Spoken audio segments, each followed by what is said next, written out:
The wine glass slipped and shattered blood slid down my wrist, but I barely blinked. Across the mahogany table, Emerson dropped a manila envelope. 20 relatives stared as I opened it. Divorce papers served at Thanksgiving dinner. My mother-in-law, Eleanor, smiled like she was blessing a baptism. Cora snorted into her wine. My job, my art had always been a punchline here. But they didn't know what I carried in my purse. I looked at Emerson. "You're serving me papers in a house that belongs to me." It was Thanksgiving at the Whitmores, and silence had always been their preferred weapon. I stared down at my lap where a small shard had caught the inside of my palm. Blood bloomed instantly. Sharp, vivid. Honest. Across the table, Vivian didn't flinch. Her perfectly blow-dried silver hair sat like a crown atop her sharp features, and the pearls around her neck gleamed under the chandelier like trophies. She folded her napkin with the precision of someone who had never bled in her life. Nathan, seated beside me, didn't look at my hand. He looked at his mother. Vivian's voice sliced through the silence like a butter knife through soft pie. "We need someone who contributes, Camille. Not someone patching up scraps of old canvas and calling it a career." My heart didn't break. That had already happened long ago. This was just the official obituary. Sloan, Nathan's sister, snorted from across the table and sipped her wine like she was watching reality television. Her burgundy lipstick left a perfect mark on the rim, and I wondered if she practiced that.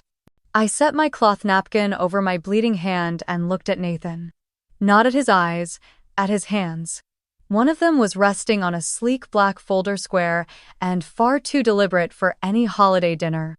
He noticed me noticing. Nathan cleared his throat, then looked around the table like he was preparing to give a quarterly report. I didn't want to hear it. I already knew. Still, I waited. "We've talked," he began, his voice feigning softness, but laced with boardroom distance. "And I think it's time we move forward separately." The word separately caught in my throat before it even reached my ears. He opened the folder. Inside was a single document. Legal paper. My name printed in bold. No ribbon, no envelope. No dignity. He slid it across the table like he was passing the salt. "It's just a formality," he said. The words hung there. Dense. Ridiculous. I hadn't even touched my mashed potatoes yet. "You picked tonight for this?" I asked it softly. Not angry, just done. Thanksgiving in this family had never really been about thanks. It was about appearances. About who wore what, who brought what, who got seated next to whom. And now it was about public humiliation served alongside candied yams. Vivian dabbed the corner of her mouth with her napkin like she had witnessed a child spill juice. "It's better this way. You'll be free to explore something more suitable. Perhaps a real career." That word again. Career. Like mine didn't count because I didn't wear a blazer to work or attend charity galas with a board of trustees. I leaned back in my chair and stared at the chandelier. The light hit every cut glass edge. Dozens of tiny reflections danced above our heads, and none of them looked like me. I stood up slowly. The chair legs scraped back on the polished hardwood with a loud, ugly sound. Vivian winced like I'd broken decorum. Blood trickled past my wrist and landed in neat tiny droplets on the white cloth. My voice was calm. Maybe too calm. "Don't let this be the last thing you remember me for. But if it is, make sure you never forget the stain." Vivian blinked just once. Sloan lowered her glass. Nathan reached for something to say but found nothing. He just sat there, hands still on the folder like a man who had already packed his suitcase in his mind. I didn't need to slam the door. I didn't even need to raise my voice. I just walked out. Through the hallway with the family portraits where no photo of me had ever been added. Past the grand staircase where Sloan once posed for a magazine feature. Out through the heavy front door that opened slower than it should have, like the house itself hesitated to let me go, and into the night where the cold wrapped around me like a truth no one else wanted to touch. I didn't look back. Not at the house. Not at the blood. Not even at the marriage that had just bled out in front of a roasted turkey and a crystal gravy boat. Some endings don't come with thunder or tears. Just a red stain on white linen. The ride to the hospital was quiet except for the clicking of Ava's turn signal and the faint hum of tires on asphalt. I stared at the red smeared into my palm, dried into a crust now like an echo of something I hadn't fully processed. My hands didn't shake, my eyes didn't burn. Everything inside me had gone quiet like a room after the music stops. Ava glanced over from the driver's seat. Her lips pressed tight, her knuckles white on the wheel. She didn't ask questions. Not yet. The emergency room staff moved fast. I let them work, let them clean the cut on my cheek and check for signs of a concussion. It was all routine to them.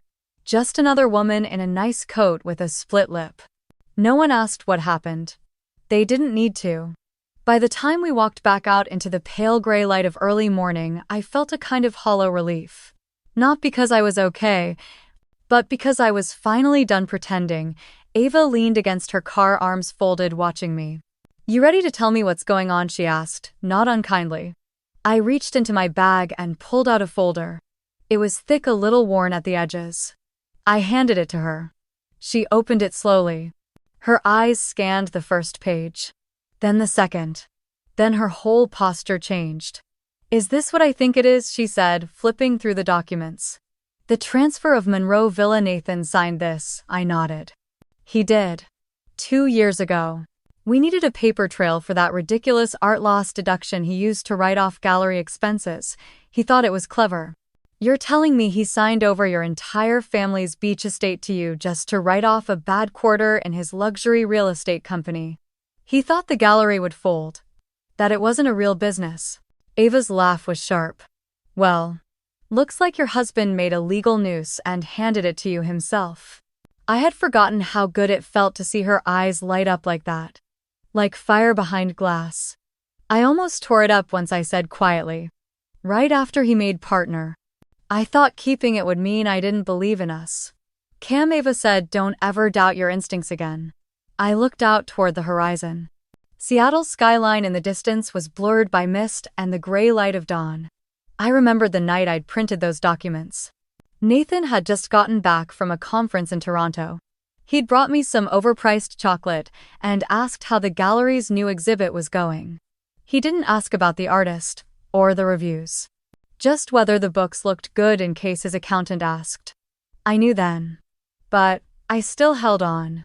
I told myself marriage was hard, that building a life together meant compromise. I didn't realize how much of myself I had compromised away. Ava tucked the papers back into the folder with a practiced hand. "You realize what this means, right? He can't touch the villa. He can't sell it, lease it, or use it as collateral without your consent." I nodded. He thought it was a junk asset. "But the gallery's in the black now. We've got a residency waitlist through next fall. It's the only asset in his portfolio that actually grew in value. And the deed says it's yours," Ava murmured. "Fully. Irrevocably. And notarized. He made me sign in blood. I guess I get to return the favor in ink." Ava looked at me again, this time, not just as a friend but as my attorney. "We have options. We can freeze access to any use of the property. File for partition. Or if you're ready, go straight for divorce." "Not yet," I said. "Not until I'm ready to light the whole thing properly." She raised an eyebrow. "You have more." I looked at her, something solid clicking into place in my chest. "I do." We got back into the car. Ava didn't press me. She just started the engine and turned the heat up a notch. I leaned back in my seat, fingers tracing the edge of the folder. I thought about the house on the coast, Monroe Villa. My grandparents built it in the 50s. White brick, tall windows, a studio space that looked out over the sea. My father called it impractical. My mother thought it too far from the city, but it was mine. And now it was mine again in a way that no one could take. Nathan thought the villa was a tax tool. I saw it as a sanctuary. A quiet place with salt in the air and pine needles underfoot. The kind of place you go to remember who you were before someone told you who to become. I watched the city pass by outside the window. Steel and glass and fog. Somewhere out there Nathan was waking up. Probably in our bed. Probably still drunk. Probably still blaming me for making him look small in a room full of people who already knew.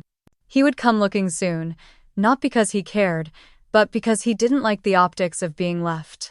Let him come, I thought. We pulled up in front of Ava's townhouse in Capitol Hill. She lived in one of those narrow brick buildings with a copper mailbox and a tiny rooftop garden. As we stepped inside, she handed me a fresh towel and a sweatshirt. "I'll make coffee," she said. "Then we'll talk next moves." I sat on her sofa, the folder resting in my lap. It felt heavier now. Not with fear, but with something closer to clarity. I thought about all the ways I had folded myself into the version of a wife Nathan wanted. Polished, decorative, silent in the right places. I had let go of friends. I had let go of exhibits that didn't photograph well for donors.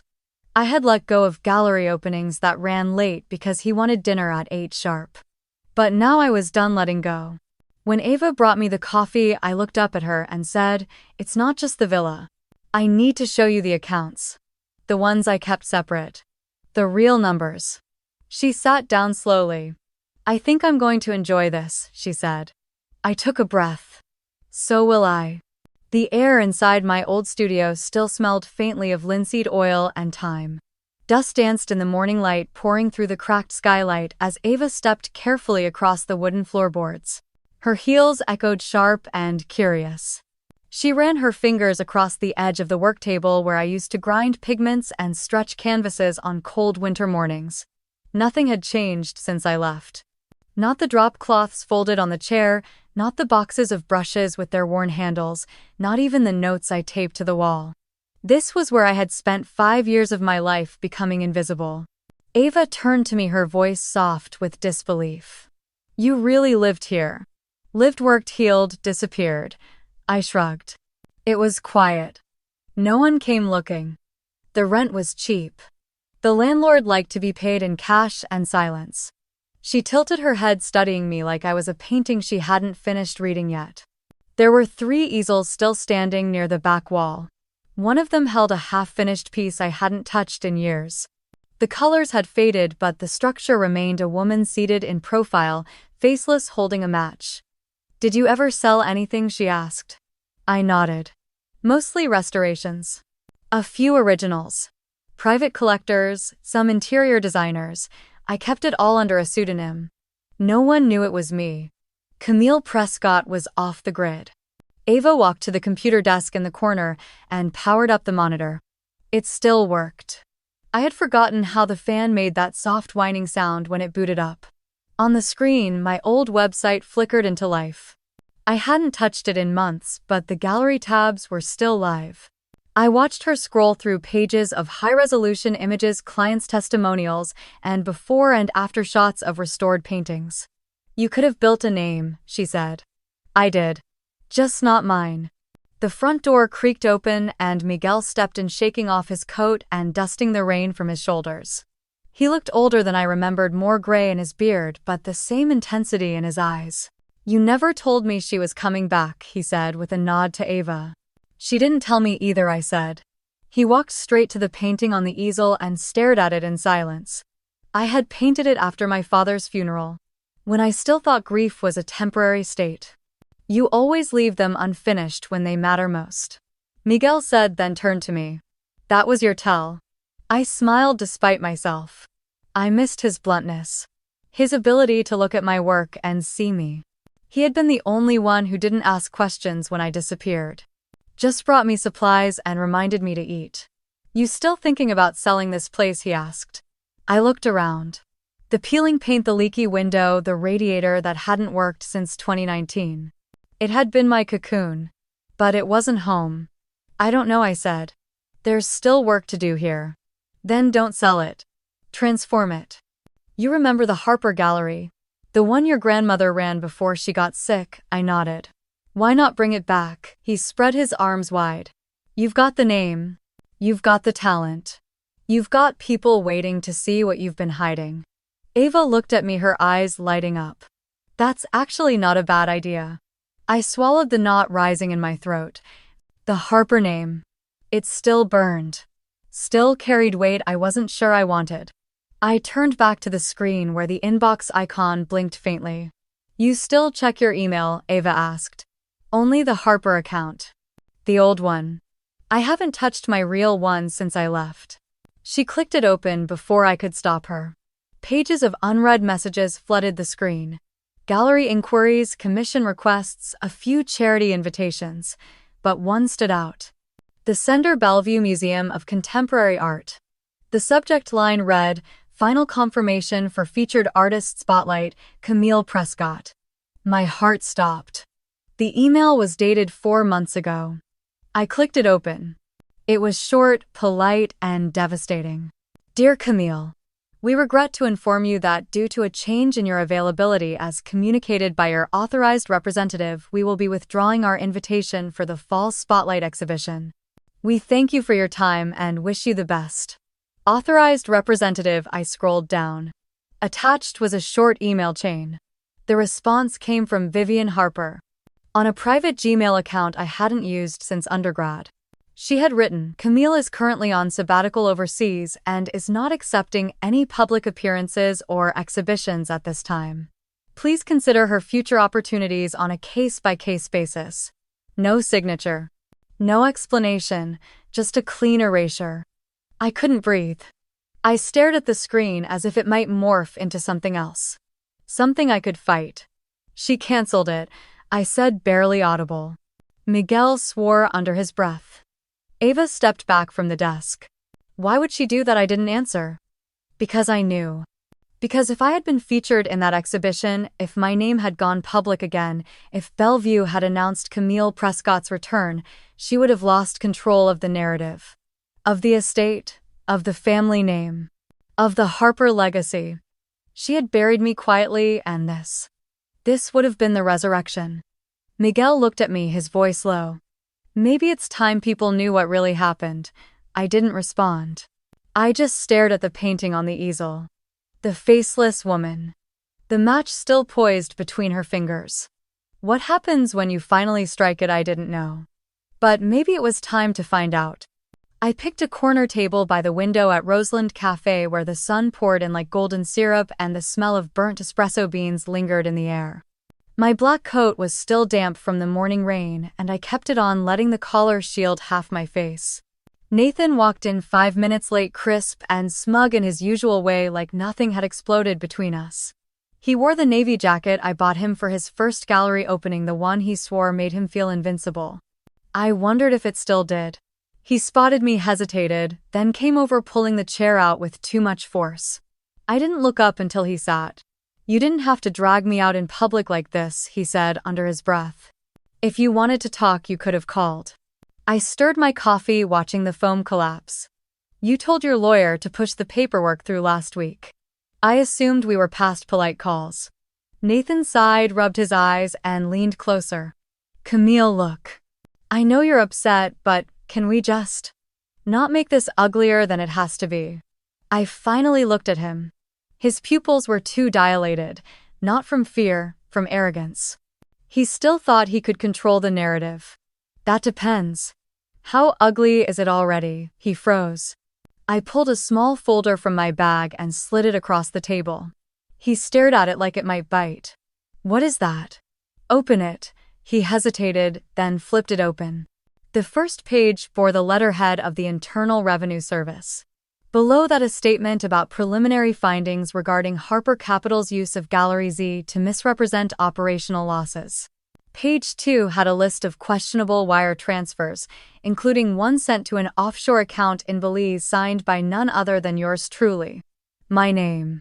My digital signature. My exposure. Nathan went pale. "Where did you get this?" "From someone who's better at tracing money than your interns are at hiding it." He looked around the cafe, suddenly paranoid. His voice dropped. "You can't take this public. Camille, this could ruin." He stopped himself. "Us," I offered, raising an eyebrow. "No," he whispered. "Me." There it was, the honesty I'd waited for. It wasn't about our marriage or our shared history. It was about his empire. His reputation, his funding. "You used my name to file false losses," I said evenly.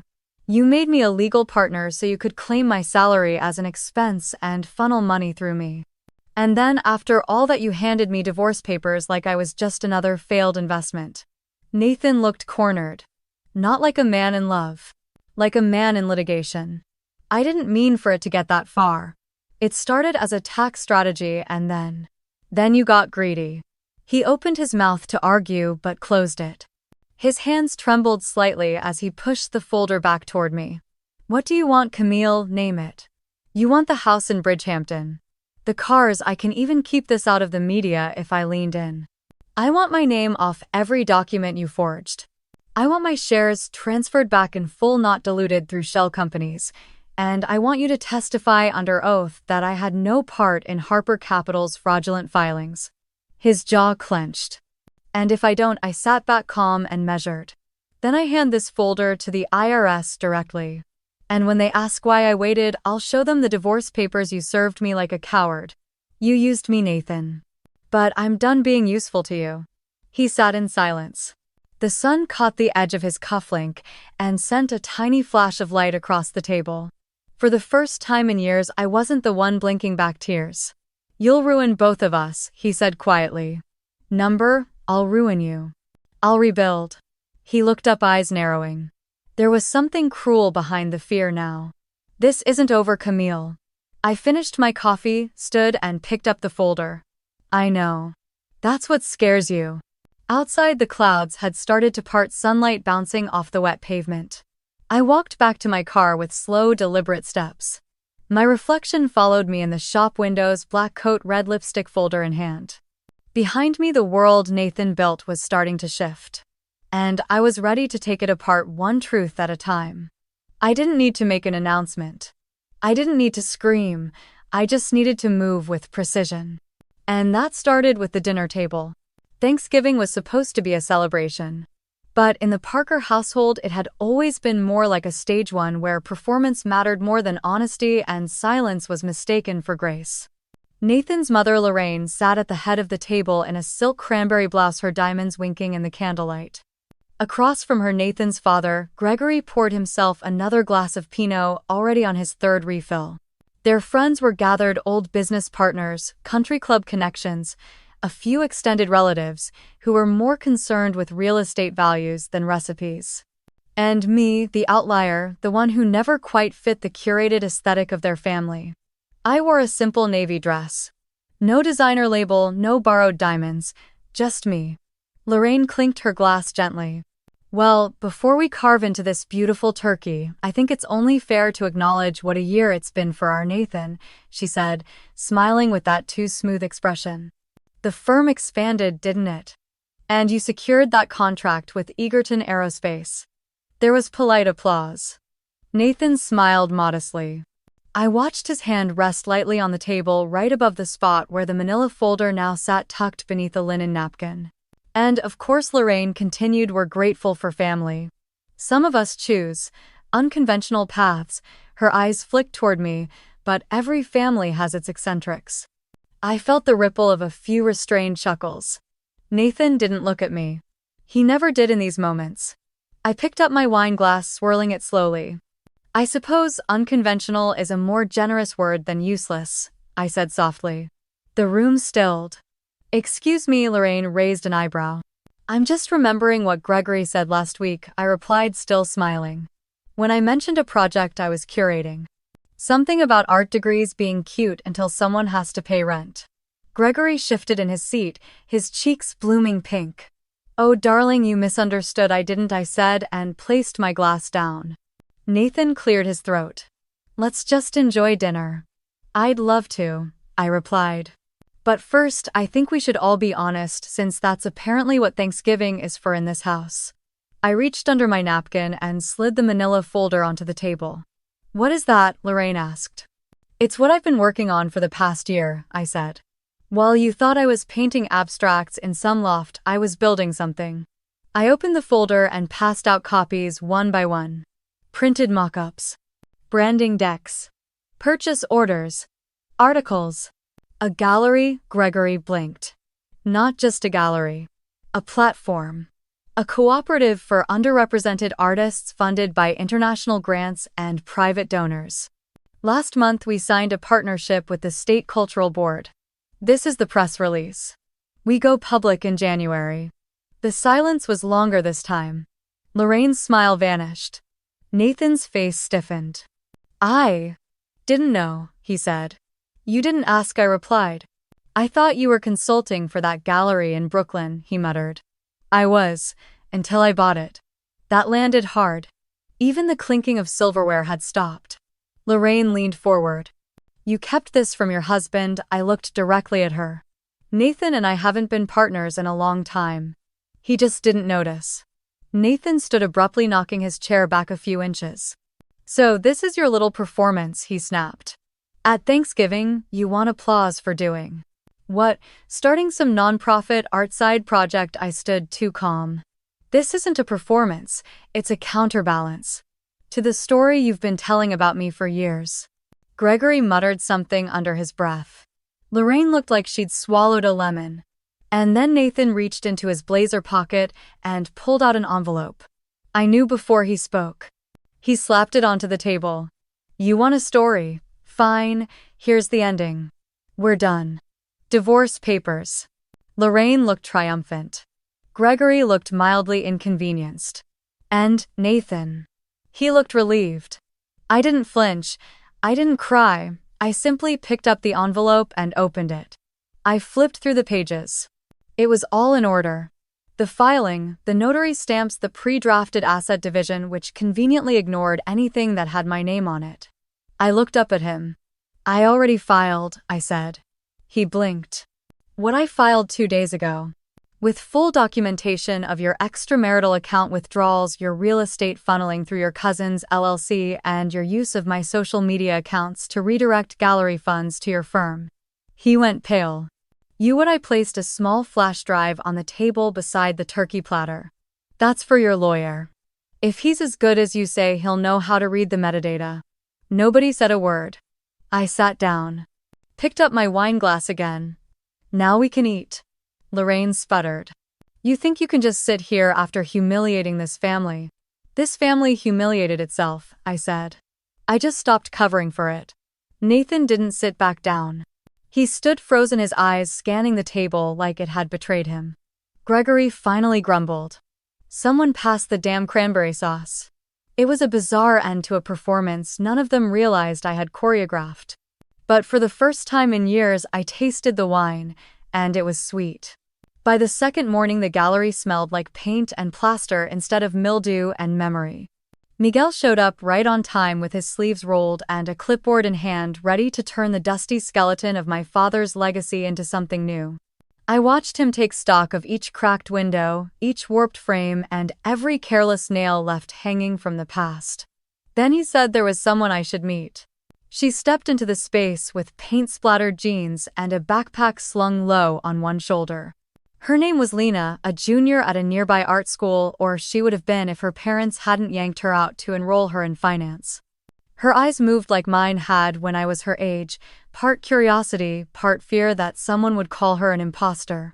She held her sketchbook like a secret.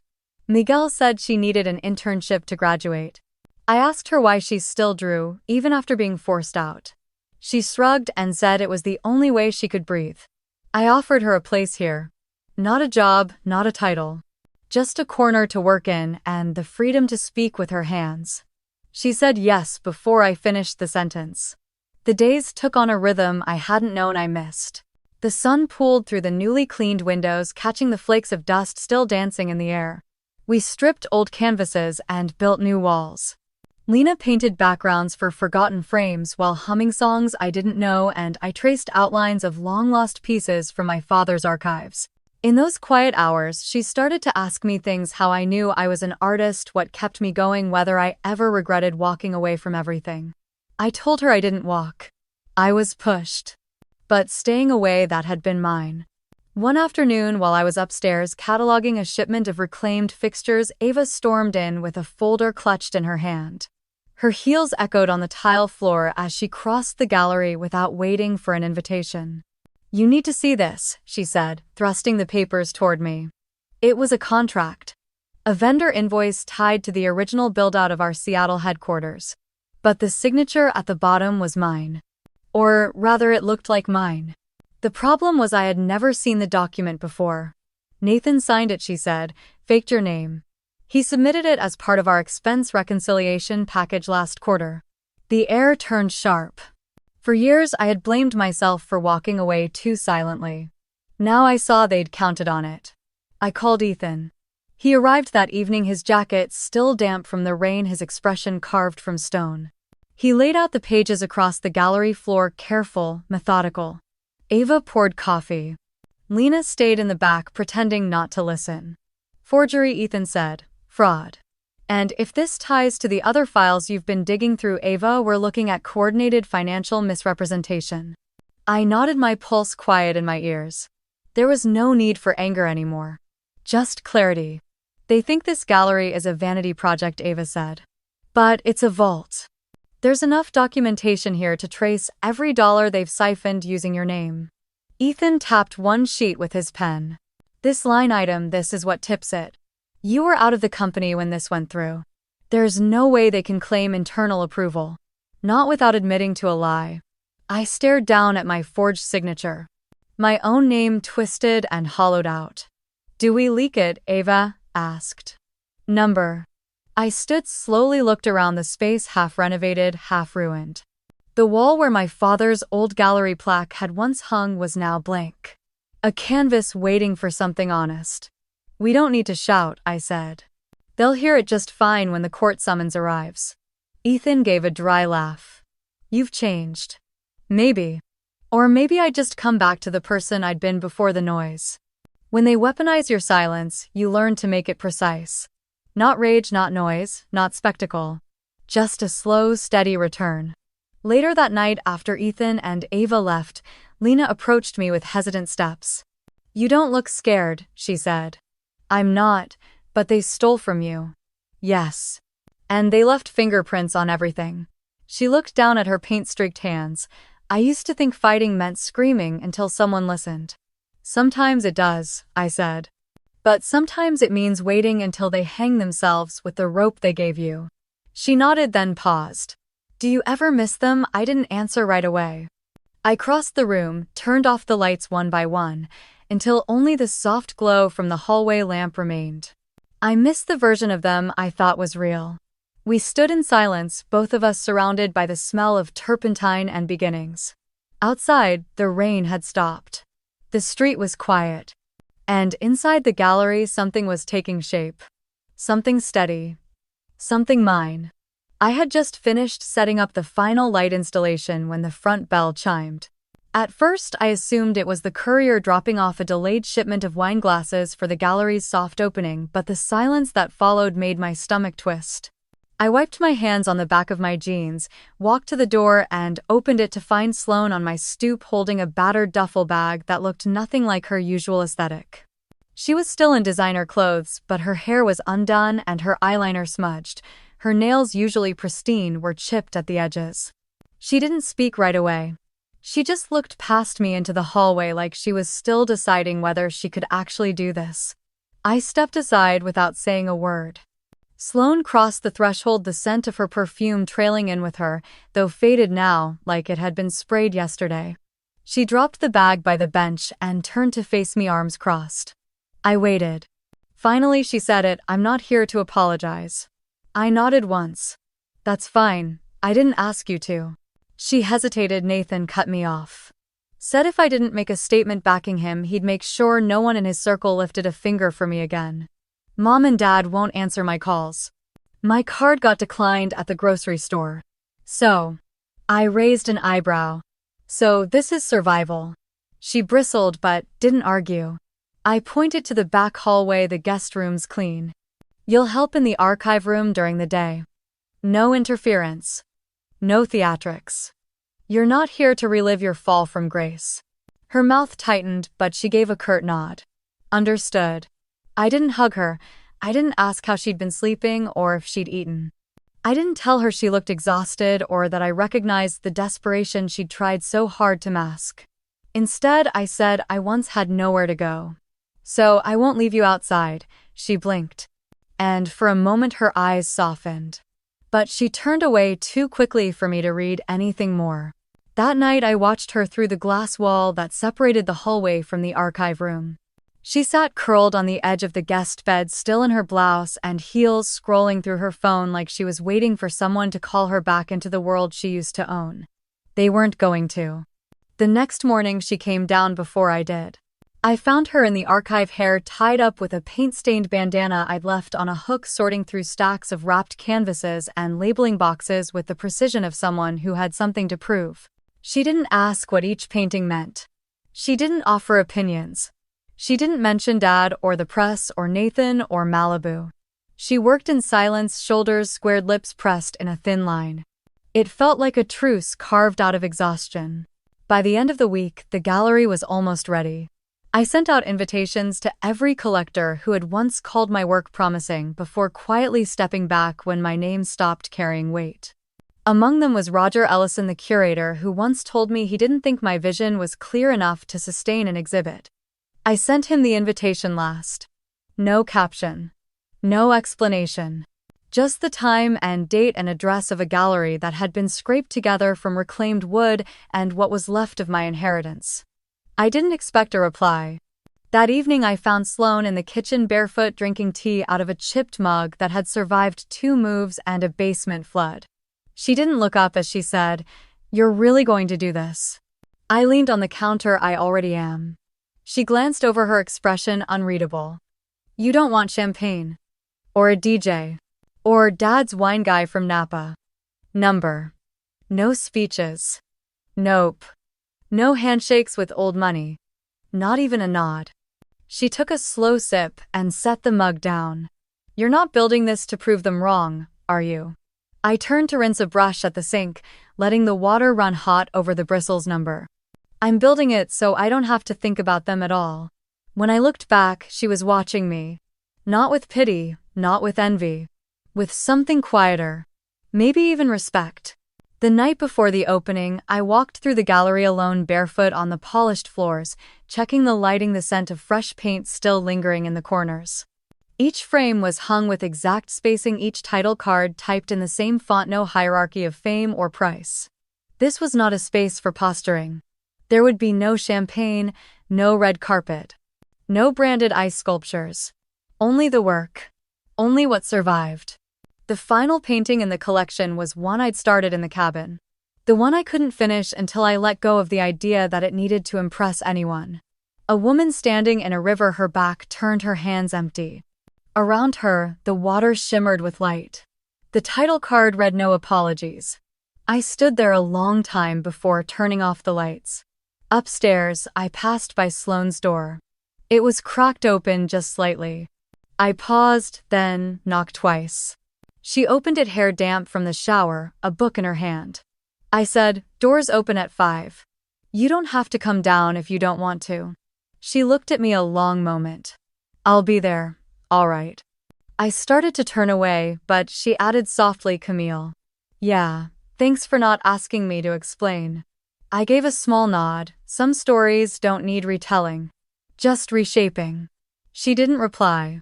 But for the first time in years, I believed she might actually understand that. Or try to. I went to bed that night not thinking about who might show up. Only about what I'd already reclaimed, and what I wasn't willing to let slip through my fingers again. The next morning I picked up Lena in my beat-up Jeep and we headed down Route 47 toward a little antique salvage yard near Sandpoint. The sun hadn't quite burned through the mist, and everything had that golden haze that made the world feel softer than it was.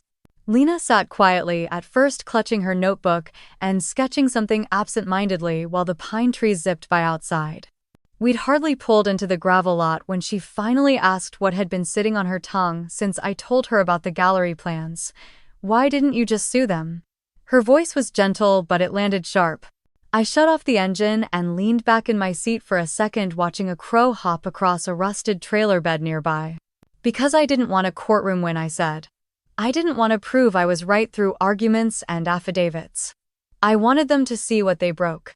On their own. I wanted them to look around and feel the emptiness they chose. That stings deeper than any verdict." She didn't reply. Just nodded like she understood in a way only someone who had also been silenced could.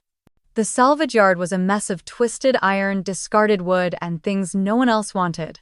But I loved it. Each object had a story. Each scar was history. Lena followed me as I rummaged through old banisters and broken window frames. We found frames with chipped gold leaf and canvas rolls that had been tossed into a bin marked free. "This is it," I told her, running my hand along the edge of a discarded door. "This whole place is a graveyard of what people thought wasn't worth keeping. But we're going to give it a second life." Back at the gallery, we spread the pieces out on the floor. The walls were bare, quiet, waiting. I started unrolling the old canvases, exposing the ones I'd rescued years ago from Vivian's rejection pile. Some still had burn marks where she'd nearly set them on fire during one of her tantrums. I hadn't touched them since. I think part of me had needed to forget how close I came to losing my voice to someone else's jealousy. But now, with Lena's help and with my own hands, I started to restore them. Not perfectly, not to erase the damage, but to honor the fact that they survived. We called the new installation the Discarded section. I didn't give it a press release. I didn't post it on social media. I just opened the doors. People wandered in slowly at first. Art students.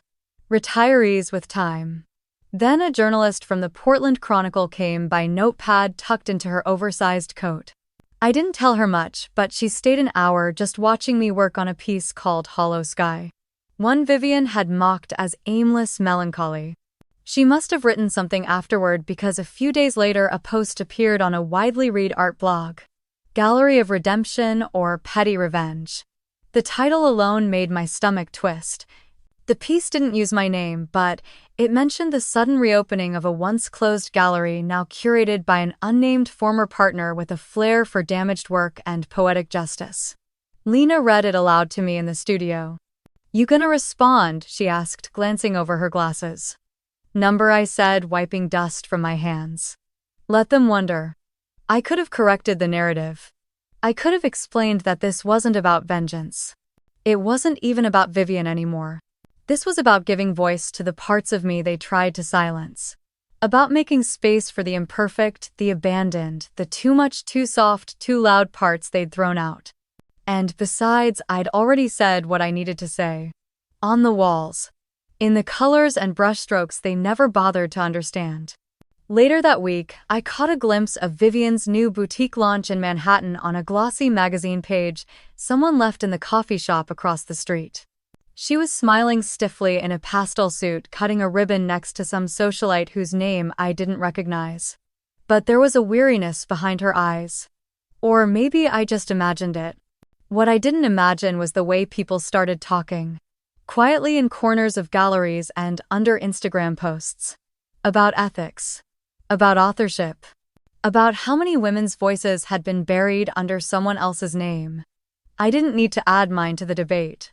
I'd carved out my own room and the doors were wide open. That evening, as I locked up, Lena came back with 2 coffees and a roll of butcher paper. "For the next series," she said with a smile. I didn't know what it would be yet. Only that it would come from a place Vivian could never touch again. And that was enough. For now. They began arriving long before the sun dipped behind the hills of Santa Fe. The gallery lights had been adjusted to a warm gold hue, casting soft shadows across the polished floors and blank white walls. I stood near the back with my hands folded, trying not to smooth the front of my dress for the 100th time. It was black, silk, sleek, and simple, not designed to impress but to command presence. I had worn white to everyone else's events. This one was mine. Black felt honest. Roger had handled the press invitations. Ethan had made sure every piece of lighting hit exactly where it needed to. Even the hors d'oeuvres were curated by a chef from New York who owed me a favor from years ago. But it wasn't the food or the press that knotted my stomach. It was the people I couldn't control. The ones who weren't supposed to come. They walked in together just as I stepped onto the platform to begin speaking. Vivian in her signature ivory shawl. Nathan in a blazer 2 sizes too smug. I didn't acknowledge them. I didn't flinch. Instead, I began. "Thank you all for coming tonight." This collection began in silence. In the places between words, between holidays, between what we're told to say and what we actually feel. It started on the floor of a dark hallway. Some of you know the hallway, others know the feeling. My voice was steady, clear. I didn't need a microphone.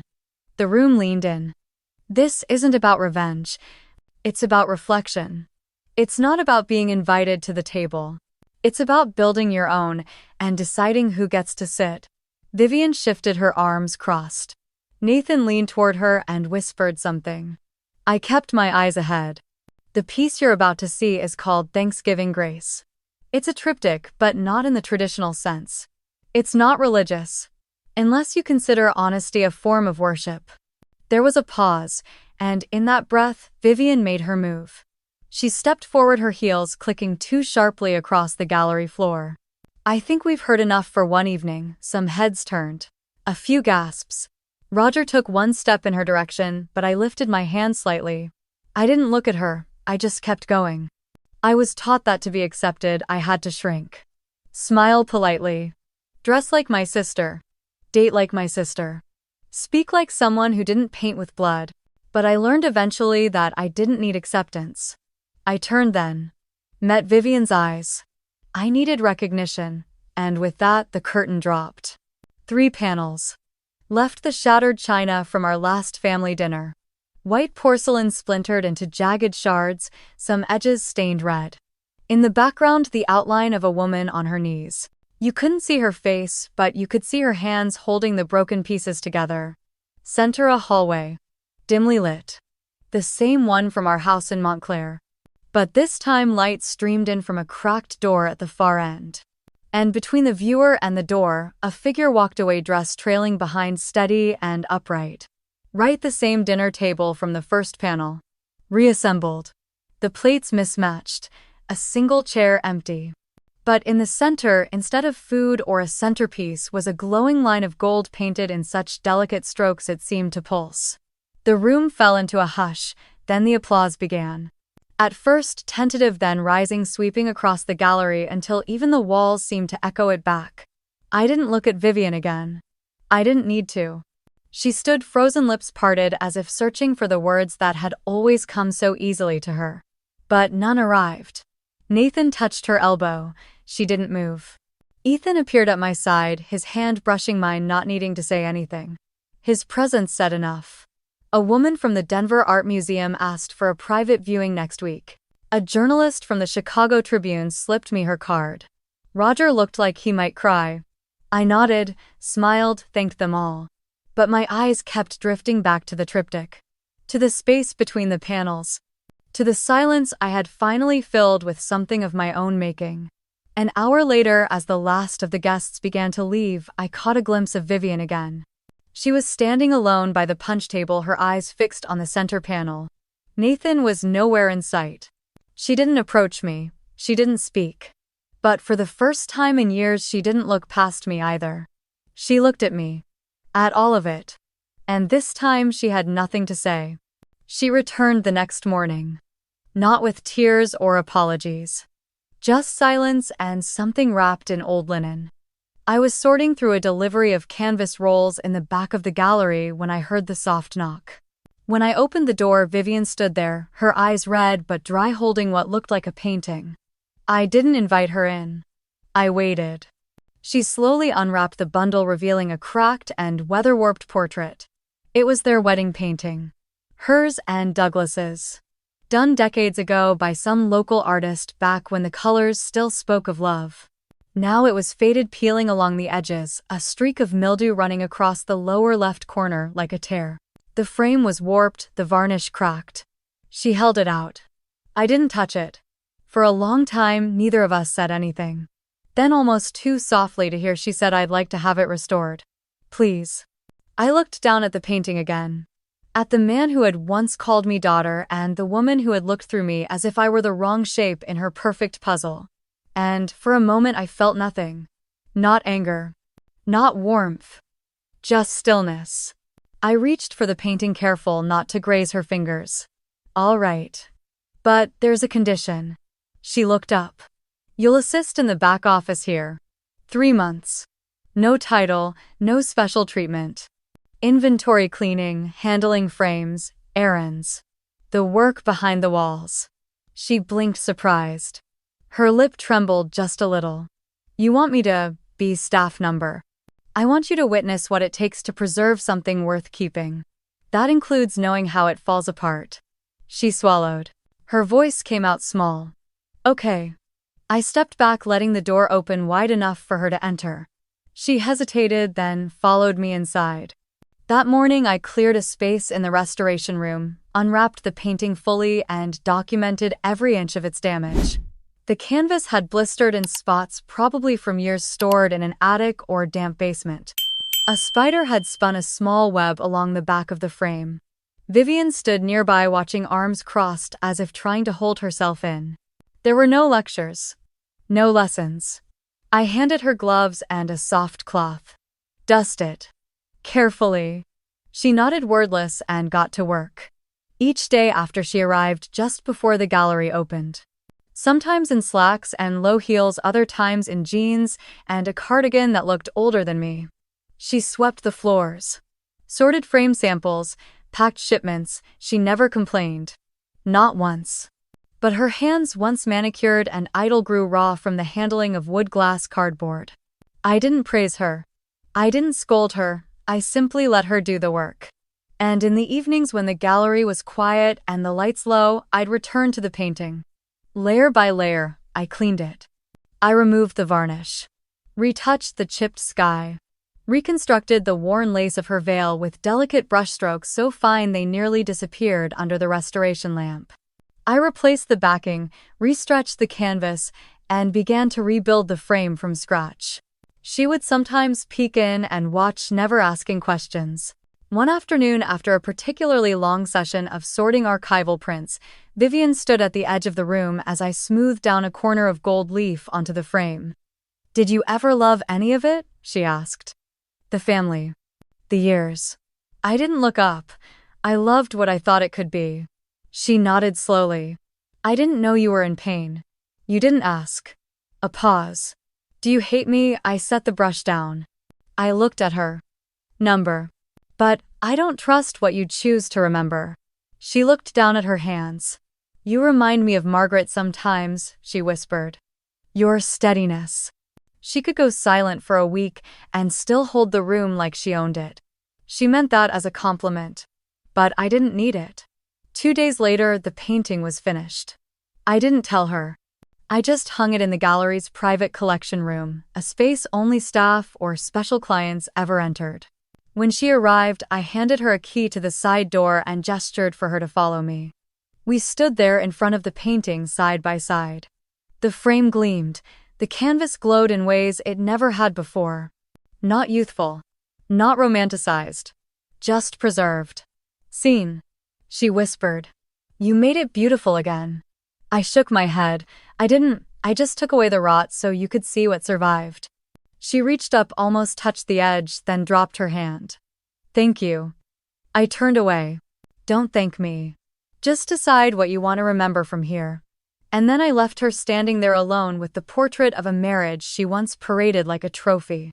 Let her look. Let her wonder how much of it was still true. I had my own preservation to finish, and it had nothing to do with her. The classroom still smelled faintly of new carpet and dry erase markers, that strange sterile freshness that somehow felt like the start of something. The first time I stepped into this room, it was as a guest speaker. This time it was mine. Not borrowed, not offered out of pity. Mine.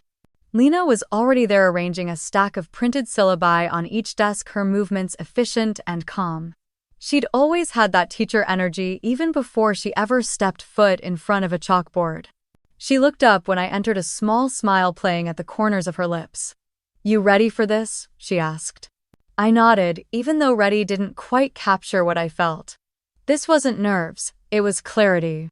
The kind that comes after fire has burned everything away.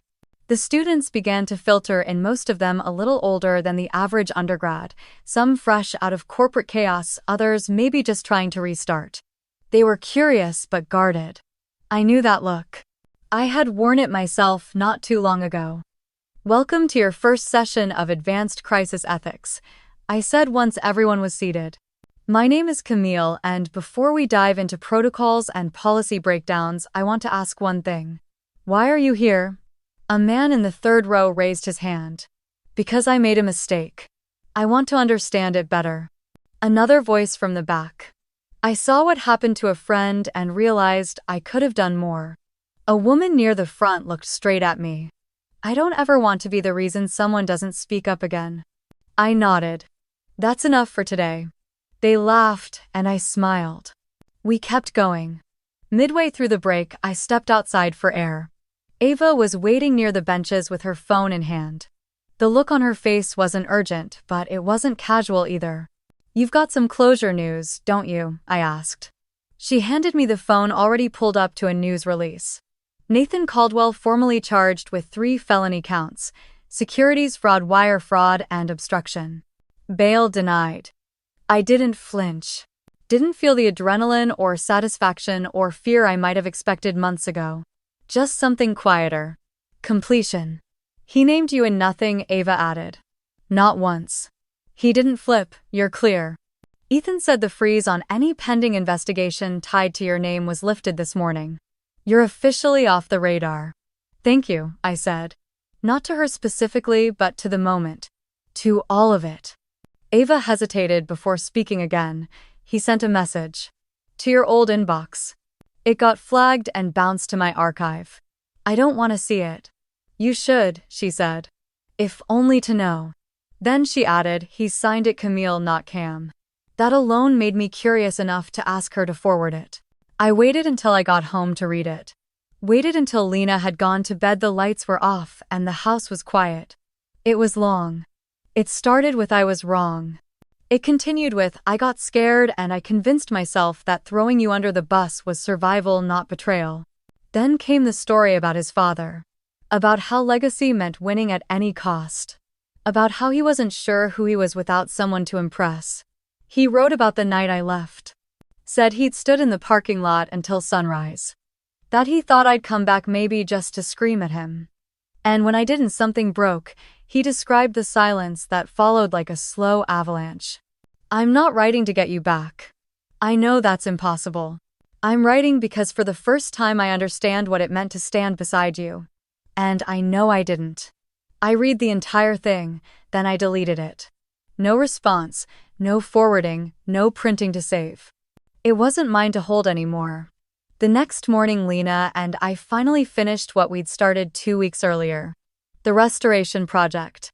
The one painting we hadn't touched yet, the wedding portrait. It had been damaged during transport or maybe neglected for too long. The canvas had warped slightly at the edges, colors dulled, corners creased. But it was ours. Lena held it upright while I stepped back, comparing it to the original mock-up on my tablet. I digitally repaired what I could match. Tones enhanced the light on our faces, erased the shadow that had once covered our hands. We hung it next to the oil rendering of the Thanksgiving dinner table. The one where we first laughed, again really laughed after it all fell apart. "Do you think this one still belongs on the wall?" Lena asked, meaning the wedding portrait. "Yes. But not for the reasons it once did." She didn't press me, she knew. It wasn't about commemorating a love story. That version of us no longer existed. It was about what we built anyway. What we learned to salvage. What we chose not to throw away even after it stopped being shiny. Every legacy needs to be sifted. Every heirloom reevaluated. Not all of it is worth keeping. But what survives, what endures after the lies burn off. That's what matters.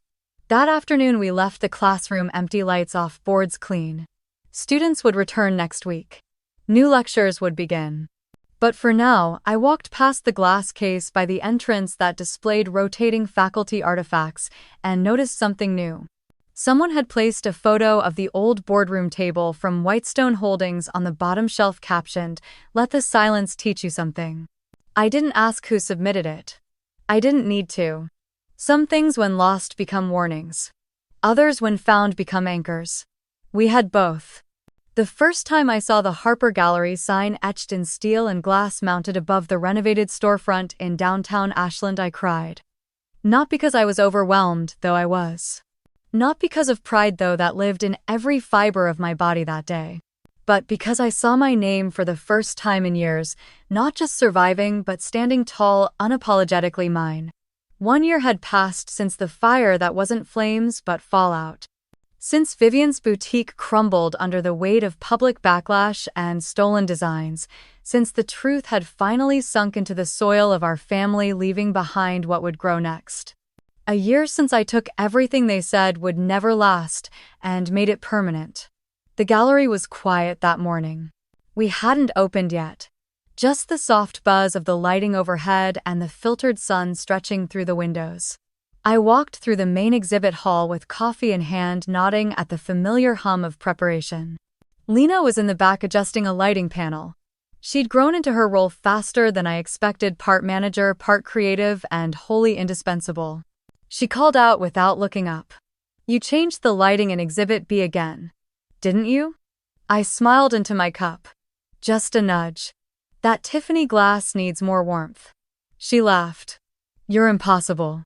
And yet you stayed." I stopped in front of the piece that started it all. The shattered glass mosaic. Restored now. Not perfect, never meant to be. The cracks still showed gold-lined with kintsugi technique. They shimmered when the light caught them just right. I'd placed it in the center of the room, deliberately not hidden in a corner, not framed with explanation. Just there, vulnerable and luminous. A reminder that broken didn't mean worthless. My footsteps echoed as I crossed to the back hallway. The archive room door was ajar. Inside, Sloan was nursing her baby while typing one-handed on her laptop. She looked up tired but glowing, a mother and a historian all in one. "You're early," I said. "He didn't want to sleep in," she shrugged. "Neither did I replied. She gave me a soft look, the kind that comes from walking through fire together. "He's named after your dad, you know. Middle name." "I thought you should hear it from me." My throat caught. Not because I hadn't guessed Sloan and I had rebuilt something between sisterhood and survival, but because she didn't owe me that. Yet she gave it anyway. "You're allowed to remember the good parts," I said. "Even when the rest hurt." She nodded, eyes brimming. "What about Vivian?" I asked. "Still at the desk," she replied. "Doesn't say much. Comes in files, paperwork leaves. She doesn't look anyone in the eye." I let the silence linger. There wasn't satisfaction in hearing that. Just the echo of what she chose. I stepped outside before the day began in full. The sidewalk was still damp from last night's rain, and the storefront reflected back a woman I barely recognized a year ago. Stronger, clearer. Not hard but not soft for the sake of being liked either. The mail had arrived. I flipped through the stack until one envelope caught my attention. A National Arts Journal. I opened it right there. Harper Gallery named one of the top 10 restoration spaces in the Western U.S. I read the sentence 3 times before it sank in. Not because I needed the validation, but because it reminded me I hadn't imagined the climb. Inside, they'd written about our use of light, our revival of lost techniques, our commitment to restoring not just objects but the stories that made them matter. I walked back in and pinned the page to the corkboard behind the front desk. Lena noticed.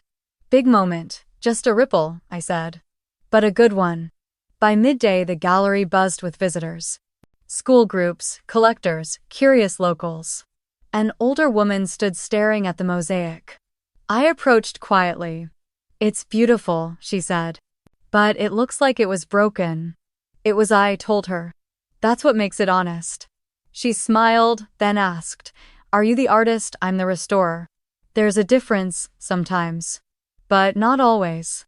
At closing time, Vivian lingered. She didn't say much, just clocked out and stood at the door hesitating. I thought she might speak. Apologize. Ask. But she only nodded once and left, her figure disappearing down the sidewalk like a shadow you stop chasing. I didn't follow. I had nothing left to chase. Later, I turned off the lights one by one. The gallery went still. I stood in the center of the main room, letting my eyes rest on the mosaic again. I didn't restore it to forgive anyone. I didn't build this place to erase what they did. I did it because life doesn't stop after someone calls you disposable. It took years, pain, and silence. But in the end, I didn't stay silent.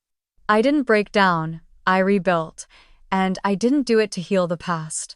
I did it to live brighter, stronger, and never forgotten again.